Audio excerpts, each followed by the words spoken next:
गुरु ब्रह्मा गुरु विष्णु गुरुदेव महेश्वरा गुरु साक्षात पर ब्रह्मा तस्मै श्री गुरुदेव नमः। और ध्यान मूलम गुरु मूर्ति पूजा मूलम गुरु पदम मंत्र मूलम गुरु वाक्यम मोक्ष मूलम श्री गुरु कृपा। 80 केजी रुद्राक्ष होता है। 80 केजी जी। और 5.25 लाख रुद्राक्ष है। तो 12 घंटा तपस्या रहती है। एक आसन पे बैठना, ना कुछ भोजन पानी, खाली चाय चिलम चर्चा, यही एक बाबा का बड़ा खर्चा होता है। पहले के जमाने में लोग आप दूर से पहले साधु को देखते थे तो हाथ जोड़ते थे, और आज के जमाने में कोई पहले देखते तो वीडियो उतार देते, बोले लाइव कर दो। क्या करेगा बेटा, गुरु दिया हुआ जो मंत्र है और जो अपनी तपस्या है, अपना ये दिनचर्या है, सुबह से लीजिए शाम जी, जो अपना ये भजन है वही करता है बेटा। और क्या करेगा बच्चा। तो जटा आजकल लोग डुप्लीकेट भी बहुत लगवाते हैं। अच्छा, ये चीज भी है, हमने ये चीज बहुत देखा, ऐसा नहीं है, फैशन हो गया। और ये साधु की जटा, ऋषि मुनियों की जटा, ये ओरिजिनल जटा है। जैसे कि इसमें कुछ लगाते नहीं हम, ना ही सिर्फ पानी। जैसे कि इधर गंगा है गंगा, जमुना गए जमुना, सरस्वती। युवा कोई कहना चाहता है बस नशा मुक्त से थोड़ा दूर रहिए। ये भी हमारे आदि अनंत काल से चला आ रहा है। एक हाथ माला तो दूसरे हाथ है भाला, तो दोनों चीज रखा जाता है, माला भी और भाला भी।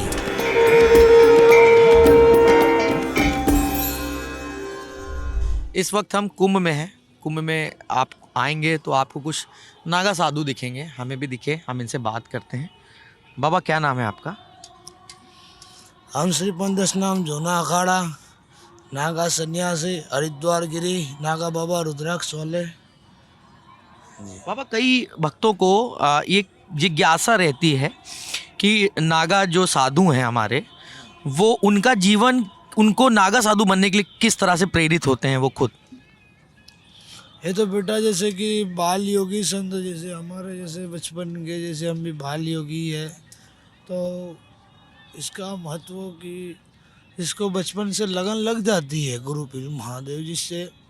तो अपने अपने मार्गदर्शन, जैसे कि 13 अखाड़ा है, तो कोई दल 2 है, शंभु दल और राम दल। तो न जाने जिसकी असीम कृपा रहती है, कोई जन्मों का कुछ लेख होता है तो साधु वेश में आता है। आपके आराध्य कौन है? आराध्य थे ऐसे तो हमारे श्री पंदस नाम जूना अखाड़े से श्री गुरु दत्तात्रेय भगवान हमारे इष्ट देवता, तीनों देवा एक ही सेवा, 6 भुजाधारी। जी। कहते हैं कि बहुत एक कठिन प्रक्रिया होती है जी जी नागा साधु बनने की, उसके बारे में हमें बताएं जी। विस्तार से। विस्तार से तो क्या बोला जाए, तो परंपरा से चलता आ रहा है आदि अनंत काल से, जो आज से नहीं। कई आप भी देख रहे हो, जो पहले की 1500 की साल में जब कोई नहीं था, तब भी नागा फौज जो लड़ने युद्ध में जा रही थी, तो हमारे इंडियन नागा फोर्स ही जो बोलते, तो इंडियन वाले जो नागा थे, तो वही काल आज है। तब के साधु थे, आज भी नागा सन्यासी है। इसे विलुप्त हो जाते हैं, मेले के बाद हो जाते हैं विलुप्त। हाँ बाबा, एक सवाल यहाँ पर ये भी आता है कि 12 साल के बाद कुंभ आता है, तब नागा साधुओं के दर्शन होते हैं, नागा साधु एक दूसरे से मिलते हैं। फिर कुंभ खत्म होने के बाद, कुंभ का समापन होने के बाद आप कहाँ जाते हैं? जी सब, अब कोई गुप्तेश्वरी है, कोई पहाड़ी, कोई झोपड़ी, अपना अपना, कोई कुटीचर, सब अपनी अपनी जगह पे एक गुप्त हो जाते हैं, विलुप्त हो जाते हैं, जो भजन करते हैं। फिर वापस मेला होता है, जैसे कि स्नान, शाही स्नान हमारा मुख्य किया जाता है। जैसे कि अभी 144 वर्ष बाद यह महाकुंभ लगा है। जैसे कि 12 बार हुआ, तब 144 वर्ष बाद ये महाकुंभ हुआ, तो ये कुंभ महाकुंभ बोला जाता है, जिससे कि ये शाही स्नान हमारा मुख्य रहता है।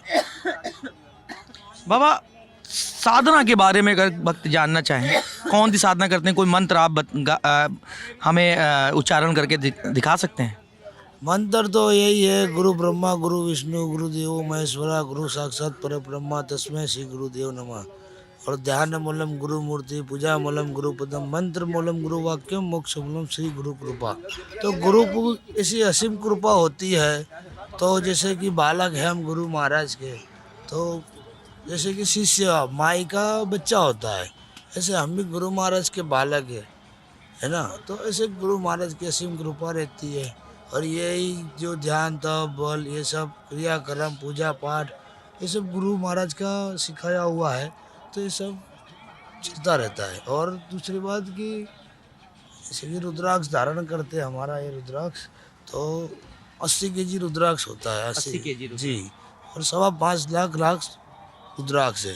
तो 12-12 घंटा तपस्या रहती है, एक आसन पे बैठना, ना कुछ भोजन पानी, खाली चाय चिलम चर्चा, यही एक बाबा का बड़ा खर्चा होता है ना। चाय चिलम और चर्चा, बाबा का यही है खर्चा। बाबा घंटों तक एक कठोर तप करना, साधना में लीन रहना, ध्यान करना, ये आप जब ये लगातार ये इस प्रक्रिया से गुजर रहे होते हैं, क्या कभी जीवन में ऐसा एक पल आता है, ऐसा क्षण आता है कि आप वापस आने के लिए आपका मन करे, फिर आपको उसी मार्ग पर जाने के लिए कैसे प्रेरित होते हैं आप? नहीं, वापस आने की तो एक प्रेरणा तो एक अलग बात है। गुरु महाराज की जो कृपा होता है हमारे में बोला जाता है, जैसे कि गुरुपुरे का बड़ा शब्द है। जैसे जो गुरु को लाल होते हैं ना वही रुक पाते हैं। बाकी तो आप समझ ही गए कि जो भागने वाले तो भाग ही जाते हैं। हमारे जैसे हम दिगंबर बैठे हैं निर्वस्त्र में, तो हमारा भी एक पूरा संस्कार विधि है, क्रियाक्रम बहुत लंबा चौड़ा रहता है।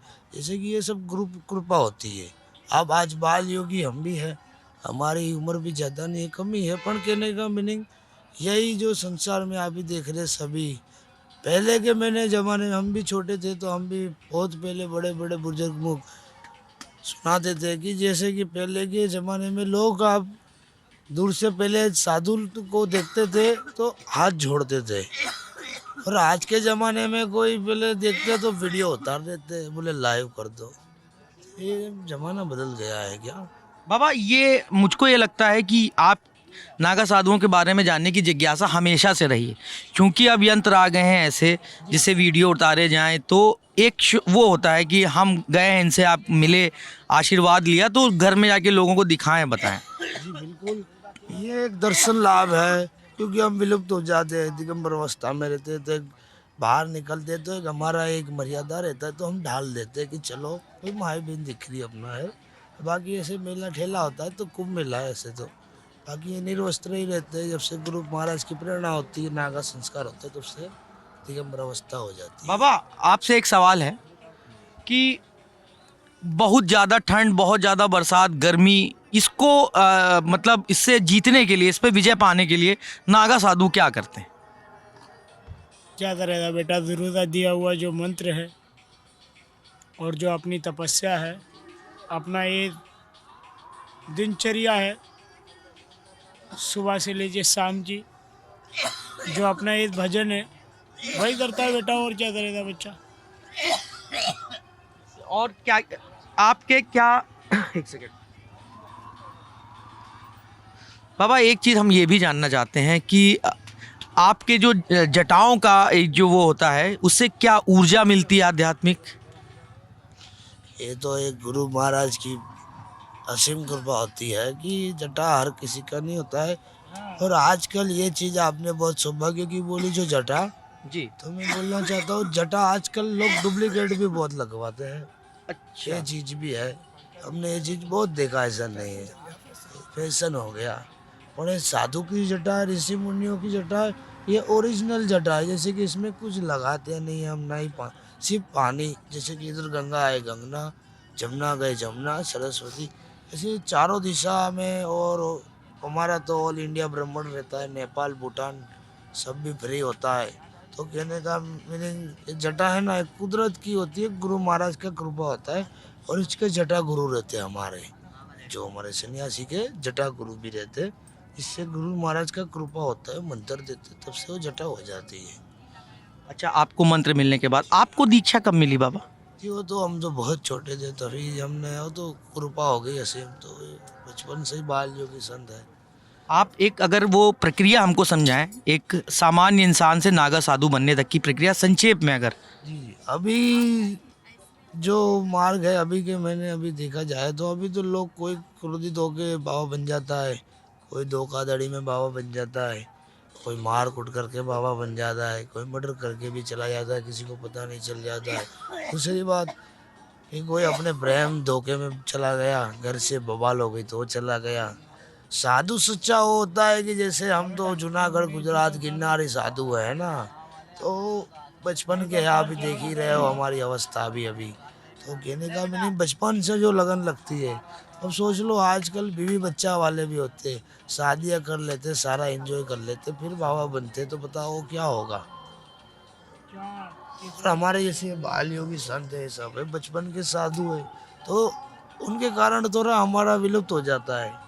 जैसे कि लंबी जटा ऐसे नहीं हो जाती, और आजकल डुप्लीकेट जटा डलवा देते हैं वो लोग। बाबा आपने अभी कहा कि कुछ बाबा ऐसे हैं जो धोखाधड़ी या मर्डर करके भी मतलब ये आ जाते हैं। सभी चीज़ मैंने जो भी बोला सभी चीज़, जैसे कि तो ये साधु बनना बेटा हर किसी के नहीं है बस का। साधु बहुत कठिनता वाला है ना। गुरु पीरों की सेवा हर कोई नहीं कर पाता है। ये गुरु पीरों की सेवा हर कोई नहीं कर पाता है, इसलिए। बाबा युवाओं को क्या संदेश देना चाहेंगे? युवाओं को कहना चाहता है बस नशा मुक्त से थोड़ा दूर रहिए नशा से दूर रहें। जी। और दूसरा कि अभी मोबाइल भी अपना काम दाम जो है और पूजा पाठ ये करिए, फिर फालतू। हाँ, और अपना फैमिली वाला सब अपना अपना करता है। अभी किसी को कुछ हो जाएगा तो अपना घर वाला पहले आएगा, बाहर वाला चलो बाद में भी आ जाएगा। प्रेम मोहब्बत बड़ी बात हो जाती, वो आ जाता है दिल फोल में कि चलो 2 5 10 लाख रुपए दे दे, और जो घर वाला होगा वही पहले साधना आएगा, फिर सब आएगा। नहीं तो कौन आएगा? कौन आएगा? नहीं, जो अपना प्रेमी होगा घर का होगा। तो इससे अच्छा यही सूचना देना चाहते हैं सभी को कि अपना अपना जमाना ऐसा हो गया है कि अभी देखो आप भी सोच रहे कागज़ बिना कुछ नहीं होता है। इसके बिना पानी की पीना होता है तो भी 10 रुपया देना पड़ता है। नहीं तो पहला कहाँ ऐसा था बेटा? नहीं तो पहले तो सब खाली आए, दर्शन किया, पानी के लिए आओ भोजन पाओ। अभी तो भोजन का साला 500-1000 रुपये लेते थे। बाबा आप लोग की अगर दिनचर्या हम जानना चाहें, एक नागा साधु की दिनचर्या सुबह से लेकर रात तक की क्या होती है? तो दिनचर्या सभी अपना अपना भजन में लीन रहते हैं। दिनचर्या क्या, जैसे हम भी 12-12 घंटा रुद्राक्ष धारण करते हैं, तो दिनचर्या आती है कि जैसे कि रुद्राक्ष 12 घंटा यही हो जाता है, तो पूरे दिन के सुबह से लेके समय अनुसार सुबह पूजा पाठ क्रिया कर्म करके अपना सारा चीज़, फिर आगे का क्रिया करने का, प्लस भोजन भी पाते हैं हम। ऐसे तो एक टाइम तो शाम को पा लेते हैं। कभी कभार हमारा साधु लोगों का प्रेम होता है, कहीं जाते हैं, हमारे परिवार जैसे आप लोगों का भी परिवार है, ऐसे हमारा ये सब साधु परिवार है जितने देख रहे हैं आप, है ना। तो साधु परिवार तो प्रेम में एक बात हो गई, अलग हो गई, चाय पानी। बाकी एक टाइम भोजन पाते हैं, शुद्ध हाथों से बनाते हैं और पा लेते हैं जी। बाबा सांसारिक मोह माया से दूर रहने के लिए क्या करना चाहिए? वो माया हो तो सबके पास की नहीं है बेटा। ये तो नागा बाबा लोग है, जैसे बाबा क्रोधित हो जाते हैं ऐसे ही। कहने का मीनिंग माया है, सब माया वाले हैं, माया से दूर रहे हो। तो अभी मेला करने आए इसलिए थोड़ा हम बच्चे लोग को भगाते तो शिक्षा देने के तुम ज्ञान लो कुछ, ऐसे ही मारते धुड़ते नहीं है। क्या भागो है, अब चप्पल पहन के कभी मंदिर में जाया जाता है? नहीं जाया जाता है। तो ये लोग हमारे देवता है, तुम आओगे तो हमको तुरंत क्रोधित जाएगा अंदर, इसलिए तुरंत भागेंगे। तो ये सब चीज़ रहती है ना बेटा, और कुछ नहीं। नागा साधुओं का क्रोध केवल सिर्फ इसी बातों पर आता है, और किन बातों पर क्रोध आता है? यही बात कि गलत सहन नहीं होता है बेटा, है ना। साथ जो सच्चा होगा उसका सहकार जरूर करेंगे, है ना। चाहे आगे फिर बड़ा बड़ा कोई भी हो, पर सच है, हमारे सामने कुछ गलत नहीं होना चाहिए जी। जी क्या कह रहे हैं? नागा सन्यासी बहुत दयालु होते हैं जी। ऐसे कि दीन दयालु परमात्मा होते हैं ना, ऐसे ही। धर्म की बात आए तो धर्म की रक्षा के लिए फिर वो शस्त्र उठाना पड़ता है। शस्त्र और शास्त्र के बारे में अगर हम एक नागा साधु से जानना चाहें तो क्या बताएंगे? हाँ, एक शस्त्र शास्त्र आपने वही भी बहुत बड़ी बात बोल ली। तो ये भी हमारे आदि अनंत काल से चला आ रहा है। एक हाथ माला तो दूसरे हाथ है भाला, तो दोनों चीज़ रखा जाता है, माला भी और भाला भी। तो समझ लीजिए जब समय आए तब माला उठाते हैं, समय आए तब भाला भी उठा लेते हैं। भाला उठाने की क्या वजह रहती है किसी नागा साधु? जब समय आ जाता है, आप भी सोच लो, जैसे कि रक्षा, अभी बांग्लादेश में कितना युद्ध हो गया, अभी पढ़ाई होगा ना, तो जैसे हमारे बड़े बड़े हुकुम नहीं करते, जिसे हुकुम करते थे तो ऑल इंडिया में इतने नागा फोर्स है कि इंडिया की तमाम बॉर्डर पे खाली नागा ही नागा दिखे और कोई नहीं दिखे, ओनली नागा ही दिखे, फिर खाली इंडियन नागा फोर्स आती है। Indian Naga force. अगर मान लीजिए एक देश में कोई विपदा पड़ती है, कोई शत्रु देश भारत पे आक्रमण करता है, तो क्या ये इंडियन नागा फोर्स मोर्चा संभालेगी बॉर्डर पे? संभालते गुरु पीर का अरे जैसे आदेश आ जाए गुरु पीरों का तो क्या बताओ तुमको, जैसे आप कुंभ मेले में देखा ही है 14 तारीख का स्नान में कितने हमारे नागा फौज है, तो कम है हमारा, जैसे तो बहुत फौज आते, कितने साधु आए भी नहीं है, ऐसे सभी साधु अपना अपना, बाकी करोड़ों आ जाएंगे। हाँ, इसकी कोई गिनती ही नहीं है, जिसकी कोई गिनती नहीं है। ऑल इंडिया बोलो पूरा चारों बाजू बाबा ही बाबा दिखे। देखते नहीं है जी, नागा फोर्स दिखती नहीं है। वही यही एक जिज्ञासा लोगों में रहती है कि नागा फोर्स दिखती नहीं है, लेकिन जब एक कुंभ आता है तो सारे नागा एक साथ इकट्ठा होते हैं, तो बाकी कहाँ जाते हैं इसके बाद? इनकी दिनचर्या क्या रहती है? जी सब विलुप्त हो जाते, मैंने बोला ना गुप्तेश्वरी। हाँ जी बाबा। दिनचर्या इनकी सुबह 4 बजे से चालू होती है, जो जिन्हें 3:30 बजे ये उठते हैं जी। 3:30 बजे उठते हैं जी। और 4 बजे से पहले स्नान करके देवता को भी स्नान कराते हैं। स्नान कराने के बाद में देवता को धूप दीप करते हैं, उसके बाद में आरती करते हैं, शंख बजाते हैं, उससे बाद में आरती के बाद में स्तुति करते हैं, स्तुति के बाद में बहुत लगाते हैं, फिर अपना भजन, फिर बाद में गुरु जी सेवा, चाय पानी गुरु जी की, उससे बाद में नाश्ता पानी गुरु जी था और भगवान था, दोनों था, और आए गए था, चाहे उसमें दिन भर में 50 आए चाहे 100 आए उस नाश्ते में, ऐसे ही भोजन में, और दिन भर उसकी फिर ये ऐसे ही दिनचर्या चलती रहती है। शाम से रात को 12 बजे पूर्ण होती है दिनचर्या उसकी। इतनी लंबी एक कठोर दिनचर्या रहती है। जी बेटा, जी। ये तो हो गई दिनचर्या, जी।